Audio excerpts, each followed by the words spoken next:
From the PSIA-AASI satellite studios in Hood River, Oregon, and Portillo, Chile, I'm George Thomas. You're listening to First Chair, and wow, we've got a really good show for you tonight. We're going to be talking about progressing from a plateau, and we've got Brenna Kelleher, Kevin Jordan, and CARV's Alex Jackson. And progressing from a plateau, that sounds like a pretty good topic to me. Thank you all for joining us. Thanks, George. Thanks for having us. So, progressing from a plateau, Alex, I want to start with you. Tell us how CARV can actually help us do that. Nice. Well, look, I think the thing with skiing is it's based on movements that we practice a lot and then they get comfortable. And usually that means it's pretty hard to make a change because you need to be very deliberate. So CARV is just one of many tools that helps with that. But generally, to make a change in your skiing, you need an outside input, an outside interaction. You know, it's why when someone films us, we never quite look like we imagined in our heads. You know, we sort of get used to how it feels to ski the way that we've learned. And so CARV is one of many tools, but it's brilliant for giving objective data. So it's going to show you exactly how your ski's moving, maybe your edge angle, maybe how your skis are moving in similarity. Are you managing the inside ski well? And these are really good inputs because it allows you to play with your skiing and make a change. And usually what most people find is that they need to be more deliberate or more active than they were thinking to actually get a change in the metrics that CARV is measuring. So CARV is just a little device you attach to your boot, and it allows you to basically measure your technique and the movement of your feet. So it's a pretty interesting way to get a new input into skiing that allows you to make some of these changes and sort of get out of that plateau. And Brenna, this to me is a really great subject for us to talk about because you got me out of a huge plateau from injuries that I've had to deal with. And I was really scared to go into big icy bumps. And spending a week with you at Academy at Vail a couple of years ago was a huge help for me. How does a product like CARV take what we did and maybe amp it up even more? That's a good question, George, because when I'm not around all the time, you need your accountability buddy. And CARV is your traveling accountability buddy. It's there. And it's interesting because I'm not the best at technology. And at first I was kind of like, oh boy, how do I do this? Am I going to trust it? And it's pretty cool because now I'm a little bit addicted, I'd say, in checking my stats and just making sure that what I think I'm doing and coaching to other people is accurate. So I think it's really good for instructors and wanting to make that next move to have something that is objective. Because right now, what we're working towards in national alignment is how are we objective when we're assessing our candidates for certification. And this is a really good tool in finding some accountability in your own skiing. Now, Kevin, Alex was saying, it can be painful for a lot of us to see video of ourselves when we're on the snow. I can't even imagine you not going, oh, now there's me on video. That's how it should be done. No, I mean, I think what's great about CARV, and Alex summed it up really, really, really well, is it's another tool that you have in your toolbox. And so what we're working on right down here is a little bit of some product testing, but also some ski tips. And what we've talked about even today was that a lot of people feel some sensations, and those are very personal. What I feel might be different than what Brenna feels, but you have to connect to some kind of sensation so that you know whether or not you're making a change. And sometimes when you're actually trying to make a change in your skiing, it feels weird.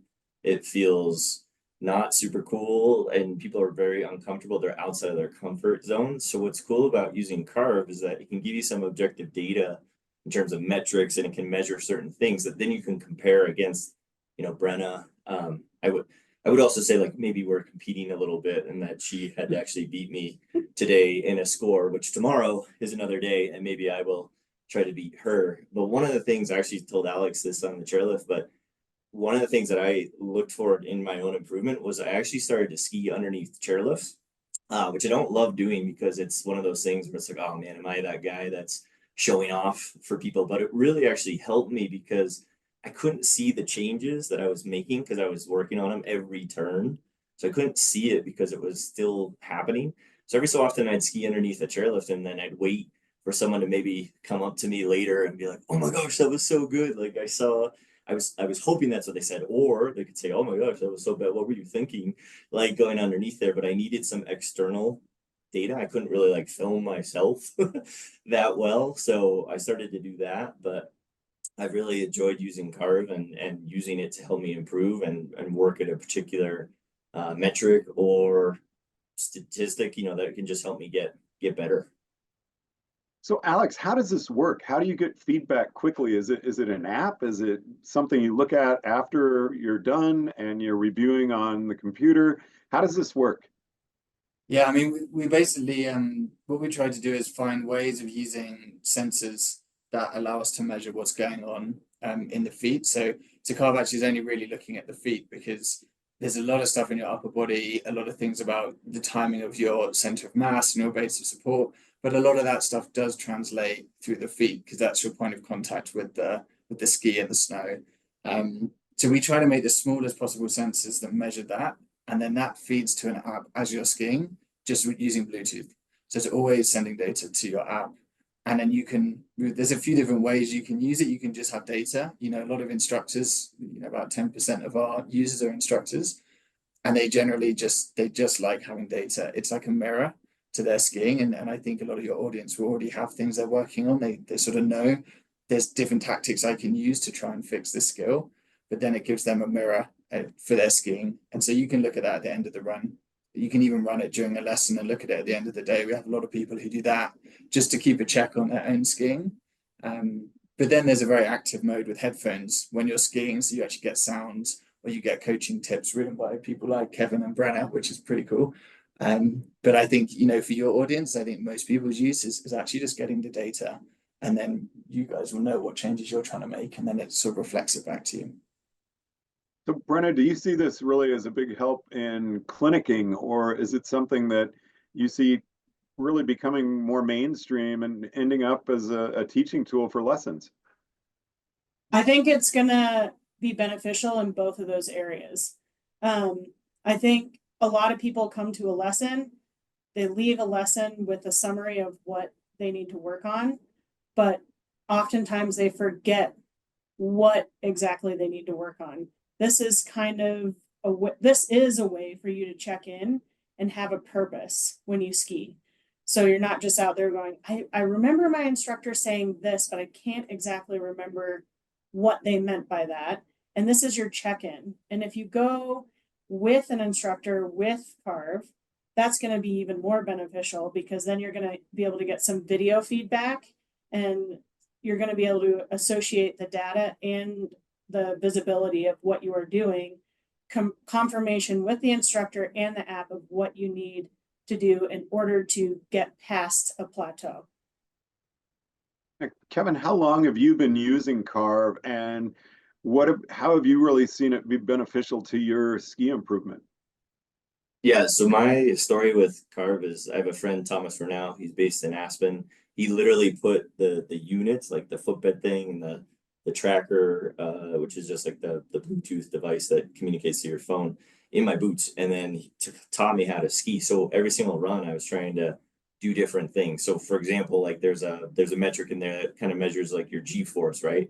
And today I was looking at it and I was trying to think like how fast I was going, and if I go faster, am I gonna increase that? Because if I go faster, mass times velocity equals a little bit more force, right? So I was playing around with things like that, where this is back in 2021. So I've basically played with them ever since then. Was I doing it every day?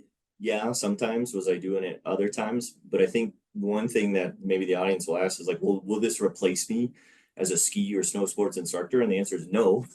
It's just another tool. It's just helpful. Like I needed someone like a Thomas to help me interpret what I was getting and help me prioritize which score to get to. Now, CARV can also do that for you, which is really cool because it will give you some tips of where they think you should work on and everything. And that's a great place to start.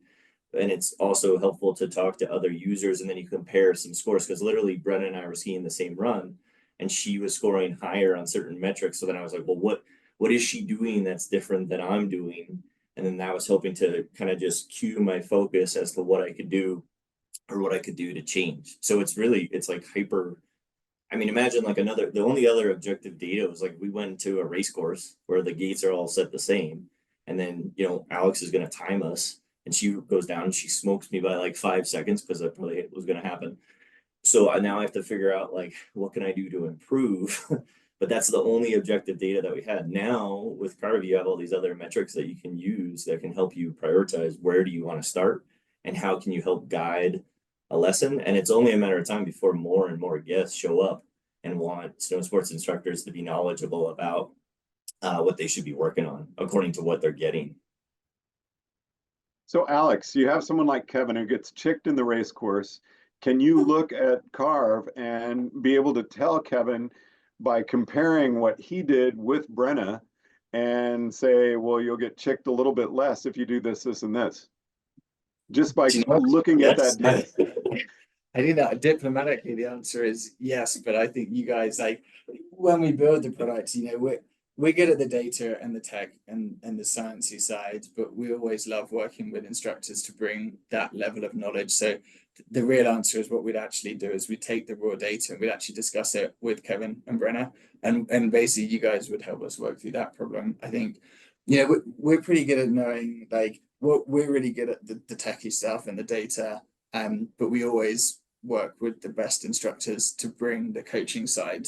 So we're kind of lucky we get to pick and choose who we work with. We're sort of not affiliated with any association, so pretty careful to use people from all around the world. But generally speaking, yeah, we had really interesting discussions. Like, we worked with Ted Ligety on this idea of, like, it's not just how you create an edge angle, it's how the edge angle changes as the turn progresses. And actually Ted helped us define a way to look at that we could then put in the product and anyone can go and measure. But that was super interesting. That was like an advanced skier going down a steep run and an expert, they're going to actually be okay and similar maybe on like a green run or a blue run, but on a very steep run, they're actually going to look totally different. Well, the reason is that a very advanced expert can close the turn and they can manage speed better. But just an advanced skier maybe can't do that so well. And how can we define that into a thing we can measure using the data?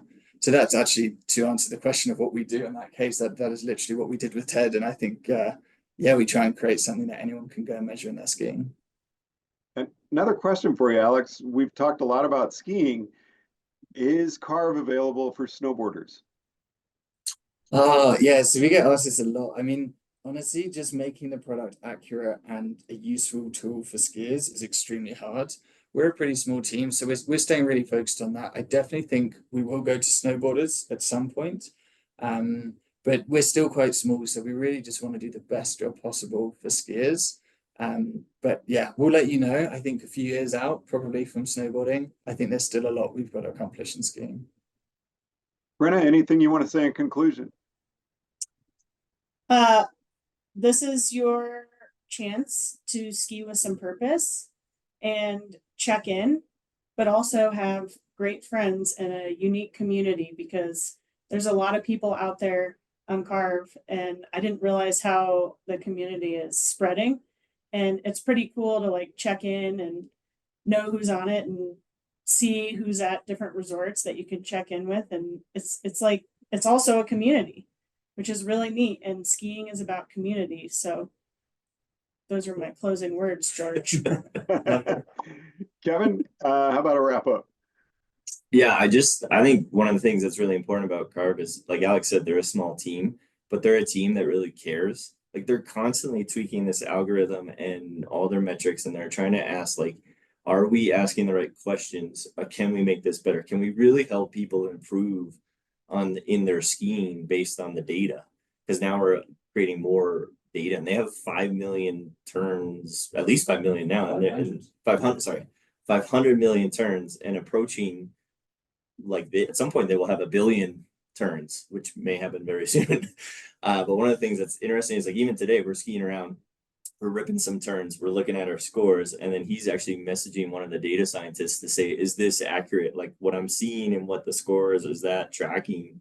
So, like, it's real-time data crunching, and all they want to do is make it better. which I think is so cool. Like that is not a lot of companies will say that, but they're actually doing it. So that's what I'll leave you with. Kevin, thank you very much. Brenna, really appreciate the time. Alex, I really appreciate you joining us here on First Chair. Thank you all very much for the chat. Thank you, George. Thanks, George. Thanks, George.